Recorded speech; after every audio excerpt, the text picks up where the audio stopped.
Mikey, shift from Leagues Cup now to face Kansas City back in the MLS regular season. What's the shift been like? You know, how do you get the guys into shift from one tournament to now the respective regular season, and then kind of just talk about the matchup you're going to face in Kansas City? Yeah, I mean, we always look at this as like different opportunities, different challenges, different phases of the season, and actually this Kansas game is kind of a closing of this like summer congested fixture kind of phase. So it's about finishing this moment really strong, coming off of 3 days. Well, a game 3 days prior, being able to turn that around, recover, take the things we did really well against Mazatlan. Some things we still want to be better at, and then finish this moment strong to set us up for this final push in the league the rest of the way, where we start playing single game weeks. And then SKC, I don't know. I think you never know exactly what kind of game it's going to be. Wish I had a crystal ball and could tell you, but our feeling is that we're going to face kind of like a mid-low block team that's going to look to counterattack us, catch us on set pieces. But we'll be ready for whatever, because we've had other teams that have that kind of like ethos, and then try to surprise us with like man marking and on goal kicks or something like that. We'll be ready no matter what. And on newest addition to the team, you get Corey Baird, a player that's experienced in the league. Just kind of the expectation and what you guys, from a coaching's perspective, see and what he can contribute to. Yeah, Corey is a versatile player. He can play across the front line. He's a player who shows a lot of like that warrior mentality to press, to lead the team in terms of effort. He runs the depth well, and he arrives in the box well. So it's something that I think will help us in this final push. And the window, the opportunity is there for him, just like for every other player, to take whatever chance they get, run with it, because at the end of the day, the guys that are helping us win are the guys that are going to play. And we'll open up to questions. So as you're facing, as you said, this next phase and the last 9 games in MLS, what has it really been in order to build this team health-wise and just in terms of fitness-wise? Where does the team stand in terms of the new incoming players as well as players that are coming on the mend? Yeah, we always knew that this summer phase was going to be a tough one. It always is in MLS. So it was about getting through in a net positive, but also getting as many guys healthy and fit as possible by the end of it. And we're definitely making strides in that. David comes ready to play because he's been playing MLS Next Pro minutes at his old club. Aiden came from the preseason, so a little less ready to play, but still somewhat ready. And now you see him accumulating minutes, but we rested him because we can't overload him. And then Pedro's coming without a preseason, so Pedro will have to bring a little more step by step along the way. But it's great to see all 3 of those guys come and have a positive impact right off the bat. And then in terms of guys that are coming back, Marcus is in full training at this point, so it's just about getting him enough training time for him to start getting minutes as well. Patty's close. We have a lot of guys that are coming back. The idea is in or around San Jose, Portland, that we get the bulk of our team back, and that the starting positions starting lineup is competitive, right? Because some guys in absences due to injury have really stepped up, and that's only a good thing for the team. And then an update on Yepe perhaps in there? Yeah, Yepe's good. Yepe was just left the game for precaution, didn't play in terms of just trying to get him fully rested and reset going into this next part.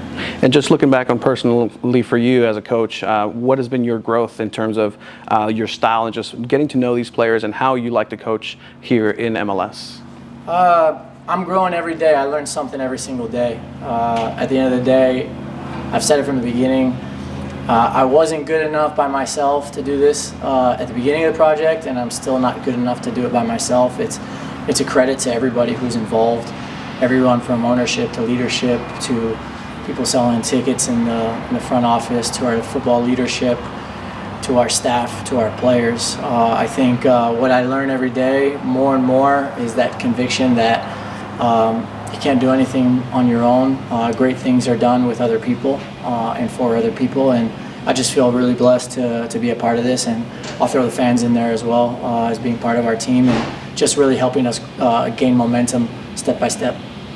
The style that you guys play this time of the year, people will start asking about tired legs and fatigue, right? The style that you play, where you're ball control, possession based, does that lend itself to contributing in any way to what people will chat about when it comes to fatigue and tired legs, etc.?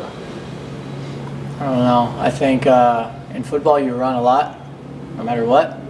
If you're a counterattack team, you're going to run a lot without the ball, trying to get it and then make big sprints and the counterattack opportunities that you get. And then in our system, you run a lot because you have to move to get into open gaps. You need to have these breakthroughs with sprints, counterattacks, defending counterattacks. The most important thing is that at this point in the year is that we have the right recovery modules for the players after games, that we're doing enough training that stimulates them to keep them sharp without overloading them, and that we have as many people on the same page as possible. The teams that are most in sync, the teams that have the most selfless attitude amongst the players, they have the largest group of players that are willing to squeeze every ounce of themselves out for their group. These are the teams that will have the best advantages going into this final stretch. Thanks, Mikey. Thank you all. Guys, let me know when you're ready. I love them. Good. Corey, first and foremost, just your first impression coming to San Diego, getting your first training session in. What has it been like the past 24 hours and your first session with the team? Yeah, last 24 hours, it's been pretty busy, a lot going on, but I mean, I couldn't be happier to be back here. As soon as there's an expansion team here, I knew at some point I wanted to get back, so I'm buzzing to be here. It's great to get a session with the guys. I mean, facility is probably the nicest I've ever been at, so I'm just really excited to be here. You being originally from San Diego's now seeing SDFC established underway, did you ever see, growing up, did you ever imagine that San Diego would have a franchise? Yeah, no, I never did. It was always, closest team was up in LA, so that was a bit of a bummer for me. But I mean, what you guys have built here in under a year, it's incredible. So just being a part of it it's so special, especially having grown up here. And we'll open up to questions. Could you just kind of give us the bird's eye view in terms of, knowing that SDFC was here and you're seeing it from Cincinnati's point of view? What does it mean, and what was the perspective outside of San Diego in terms of this new team and the style that's coming in? Yeah, I mean, I think they've made the mark on the league from day one. With what they've done in the last 6 to 8 months, on the field, off the field with all this, like I think everyone from the outside sees that. And for me, it was, I mean, like I said, it's always a dream to get back here. I knew I wanted to do it at some point. I didn't think it was going to happen this soon, but when the opportunity presented itself, there's no way you say no. And then from a player profile standpoint, how do you see yourself contributing to this team that's very system-oriented? Yeah, I mean, we talked a little bit with Mikey about that. I see myself playing anywhere along the front line. I think I'm a dynamic runner, can really get in the box, cause some issues for teams, but I'm a team player. It's not the team. Whatever pressing roles we have, I know the team's very pressing oriented, so it's about doing what you can for the team and the chances are going to come for you. And then already at the first training session, have you connected with some players already, whether it be in some of the warm-up drills, or what's that connection as far as the locker room aspect? Yeah, I mean, everything I've heard about the locker room is great. A few guys I knew, Luca and I actually played together a little bit back in the academy days for a couple months, played with Pablo at LAFC, so it's nice to reconnect with some of these guys. When you get traded sometimes, who knows where you're going. I'm sure coming home would be great no matter what, but you're going from a top team to a top team. So for you, how great is that, just to be able to say that? You're coming from a culture of expectation to another one. Yeah, I mean, like you said, you don't get to choose. Unfortunately, it's part of the lifestyle, but I mean, if I could have chosen it would have been here. So with everything they've done, the expectations now, it's not just, oh, the new team's doing pretty well. It's, no, this team's here. This team's here to compete for stuff. So I'm really excited to help add to this group in any way I can for that final push at the end of the season. Any more questions? Thanks, Corey. Yeah, no problem.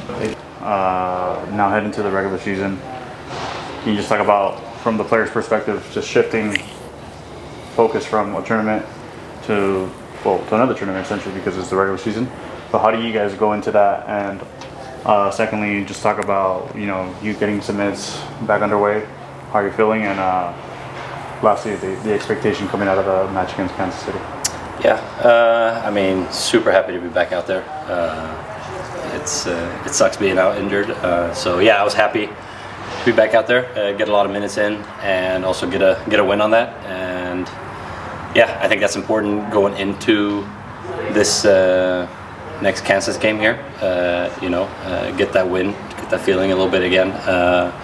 And yeah, I mean, training's been good, and I think for us it's the same as always. We just gotta keep working on the stuff we've been working on all season and getting better. And yeah, I think if we go in and keep improving individually and collectively, then we'll get points. And I think that's important going into this last stretch of the year. And as a veteran of MLS, especially compared to some of the youngsters out here, what is this point of the season like in terms of the transition on the body, the conditioning? What are the most important things to take care of here? Yeah, I mean, I think it's the same for everyone. So I mean, that's the good thing because every team is pretty much the same. And yeah, I think it's just being very good on doing everything outside, correct? Being a professional. So taking care of the body, doing all the extra work we need to be doing in the recovery and all that. But also we have a lot of players now that's been rotated in, and everyone's been playing, getting minutes, and I think that's really big for us as a team because that really helps going into this later stretch of the season where we know everyone can play now because guys have been coming in and stepping up and doing a really good job. So I feel that gives a lot of confidence that we have such a wide and good group. And talk to me about those intangibles that put this team together, because chemistry is incredibly important, especially with this style. Just on the flight, the card games. What are some things that the team focuses on, maybe not outside of the football realm of things, to really bond? Yeah, I mean, I think that's been really good. We've had some dinners together as a team, and even now, we had a little session at the beach the other day, and had some team bonding kind of. And I think that's so important as well.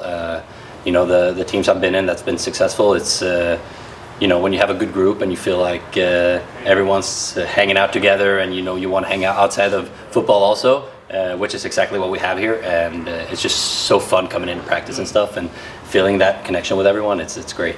And where's that connection with, again, mentioning some of the new faces, again, the youngsters that are coming in as a veteran, where's that point of connection outside of football? Is it music, or is it some sort of just positioning? What's that for you? I think that's also obviously we've become very tight, the guys that were here from the beginning, and now we have new guys coming in, so it's just kind of trying to get them involved as quick as possible as well, and do stuff on the outside and just hang out and get to know them more on a personal level, because once you do that, then you want to give a little extra in the games for them and stuff as well. So I think that's been no problem at all, and I think it won't be going forward with it either. And then, we've seen Mano Dua in that position, moving forward with the ball, much like yourself has been there. You talked to him about that ability to be able to move forward as a center back in this style. Yeah, I think that was great, and now I got to play a little bit with him here in the last game, and I thought him and Ian has been doing a great job together there when me and Patty have been out as well. So no problems at all, and I think they've been doing a great job, and I think the connection between us was really good, solid against Mazatlan here last game as well. I didn't really think they created anything on us, and we also created a lot of chances going forward. So a lot of it starts from the back, even though maybe we don't always get the credit for it. But yeah, it's fun to see, and can see a little bit of myself in there as well, driving forward and stuff. So it's good. When you are facing a team for the second time, the process during the week, is it a match that you go back and look at again, or is it one that you just look forward or wait for whatever it is the staff is going to teach you guys? Well, both. I mean, we always go through the games, what do we do good, and also look at what can we do better, because we're always trying to learn, obviously. And obviously this will be a little different game compared to maybe the last game. So we usually take, 1 or 2 days looking back at what can we do better, and we work on that. But then also look at, okay, what do we need to do this game going forward? But then again, a lot of it's we're sticking to our principles and we're playing our way, kind of regardless who we're playing. Then again, there can be small tactical changes in there, depending on who we play. But yeah, it's been great so far this season, how we've done it, and I think we should just stick to that. I think I heard the Columbus coach say like he doesn't want the team watching games. He will watch the game and he'll tell them what he learned from it. Okay. But you guys, you'll watch the game. I think that's up to each player, Right. How they kind of want to do it. Some people like watching it, some don't. But then again, we always have the coaches watching it and showing us, what we should be doing better as well. So even if you don't, but I always think it's good as well to look back at it and see a little bit, try to kind of figure out for yourself as well. Okay, what could I have done better here in this moment? And but I also think because that's me personally. I always want to get better. I really want to improve, and if I can see moments in the game where like, oh, maybe I should have done this, because it can also be certain moments in the meetings where it's more of a collective. Okay, this is what we should do, but then maybe when I'm watching it, I'm watching. Okay, what can I do better in this moment and stuff like that. So. Obviously, that's from player to player, how you want to do it. Some people like it different ways, but that's how I like it. So, Yeah. Have you ever heard of that though? Of a coach just being like, players don't watch. No, I haven't unique, heard that right? actually. Yeah, that's unique. I haven't really heard that. So I think I got that right, don't I? Yeah. Okay. Perfect. awesome. Good Thanks, to go. guys. Thank you so